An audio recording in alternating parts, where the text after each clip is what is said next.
વિરાટ કોહલી પર લાગ્યો યુવરાજ સિંહના કરિયર ખત્મ કરવાનો આરોપ। જી હા દોસ્તો, પૂર્વ ભારતીય ક્રિકેટર રોબિન ઉથપ્પાને યુવરાજ સિંહ અને વિરાટ કોહલીને લઈને મોટો ખુલાસો કર્યો છે।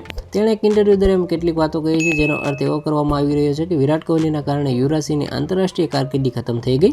ઉથપ્પાના કહેવા પ્રમાણે વિરાટ કોહલીની કેપ્ટનશીમાં યુવરાજ સિંહને જે પ્રકારનું સમર્થન મળવું જોઈએ તે નહોતું મળ્યું। યુવરાજ સિંહ કેન્સરને માત આપીને આંતરરાષ્ટ્રીય ટીમમાં વાપસી કરવાનો પ્રયત્ન કરી રહ્યો હતો અને યુવરાજ સિંહ અમને 2 વર્લ્ડ કપ જીતાડ્યા હતા। આ પછી તમે એક કેપ્ટન તરીકે આટલા મોટા ખેલાડીને કહી રહ્યા છો કે તેના ફેફસામાં તાકાત નથી રહી।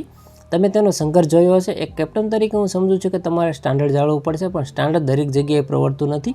કેટલાક ખાસ લોકોને છૂટ આપવી પડશે। જે યુવરાજ સિંહ હતો તે માત્ર એક ક્રિકેટર નહોતો જેણે ટુર્નામેન્ટ જીતાડી હોય, પરંતુ કેન્સરને માત આવીને આવ્યો હતો। તે સમયે વિરાટ કોહલીએ તેનો સાથ નહોતો આપ્યો।